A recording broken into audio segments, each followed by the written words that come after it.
Depuis 3 ans, la fête des rugby accompagne la finale du Top 14. Une cinquantaine de villes participaient cette année, comme Lille, Calvi, Gap, Bardos ou encore Limoux et Troyes. Au programme de la journée et de la soirée, bien sûr, des tournois de rugby sous toutes ses formes, des animations ludiques et festives, bref, faire vivre la passion de l'Ovalie aux 4 coins de France. Regardez, Éric Mouget et Denis Tanchereau, nos 2 globetrotters, ont posé leur baluchon à Sarlat. Du nord au sud, de l'ouest à l'est, en roulant par le centre, une vingtaine de villes se parent aux couleurs de la fête des rugby sur fond de banda. Sur le point de devenir une fête populaire nationale, cette année, Saint-Renan à la pointe du Finistère, Gap, Paris, puis Laurent dans le Tarn sont entre autres les nouveaux venus à la FDR. Direction vers une des plus belles villes médiévales de France, j'entends par là Sarlat. Ces 10 000 habitants hors saison se métamorphosent en 150 000 dès que le soleil s'installe dans le Périgord noir. Ça fourmille, ça frétille sur la place de la mairie.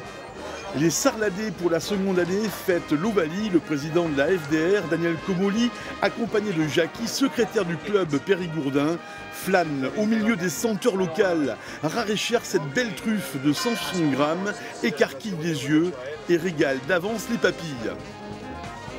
L'arrêt foie gras s'impose, le président ne résiste pas au difficile effort de goûter au foie gras régional.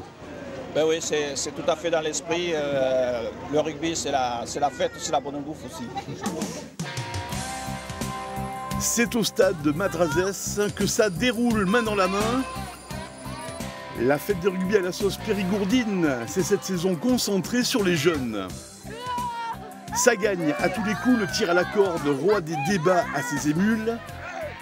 À la force des biscottos, le lever de la botte de paille amuse nos lutins périgourdins. En fait, sur tous les sites de France, chacun y trouve ce qu'il veut bien y apporter. C'est celui qui regarde le rugby dans son canapé, qui n'a jamais touché un ballon de rugby de sa vie et qui sait qu'ici il va pouvoir venir, il va pouvoir s'amuser sans risque, il va pouvoir découvrir le rugby et puis dire après, moi j'ai joué au rugby. C'est la fête, on va jouer, non pas 11 contre 11, mais 14 contre 14, je vous explique où on rajoute les joueurs. Pas de vessie de porc, plutôt un œuf d'autruche pour jouer à la soule. Ce jeu traditionnel, ancestral, où tout est possible, était fort dangereux à l'époque. On oublie les crampons, tous les garçons peuvent se chouler. C'est aussi ça, la fête des rugby. Non mais là c'est pas du rugby, hein. C'est l'ancêtre du rugby. C'est la soule. C'est-à-dire que tout est permis. Hein.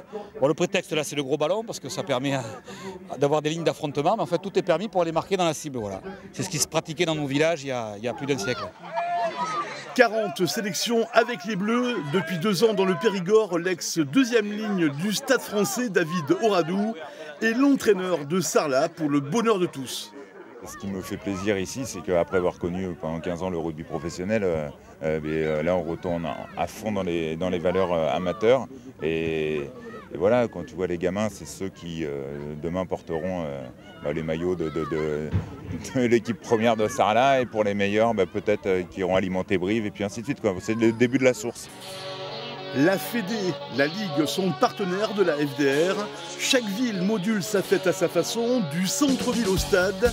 Diverses activités sont déployées, imaginées, pour que les jeunes, la gente féminine et masculine, s'octroient une magnifique journée. Nous, ce qu'on cherche en tous les cas, c'est que, sans prétention pour l'instant, mais à terme, pourquoi pas, c'est que ce soit l'équivalent de la fête de la musique, c'est-à-dire qu'un jour, il y ait une rencontre entre ceux qui savent jouer au rugby, ceux qui n'ont jamais joué au rugby, que ce soit vraiment une fête populaire au sens complet du terme.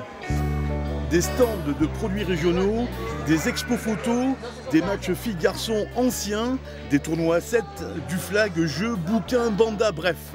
À chacun de monter sa mayonnaise, sa fête de l'Ovalie, tout est possible, tout est réalisable, petit comme grand.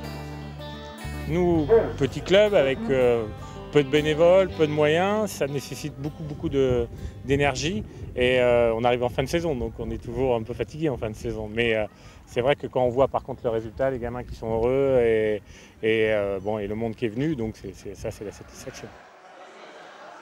Primé au festival de Sarlat, le fils à Joe de Philippe Guillard enivre le début de soirée.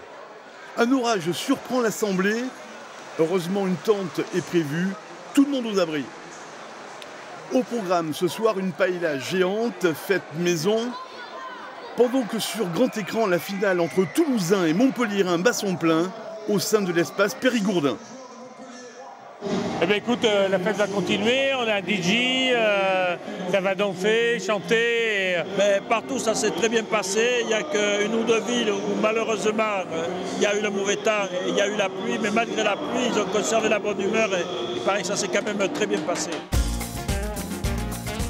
La fête des rugby, une riche idée. L'hymne à la balle ovale mérite bien l'an prochain, en 2012, de prendre sa place dans le cœur de toutes les villes de France. Le mondial des moins de 20 ans s'est ouvert cette semaine.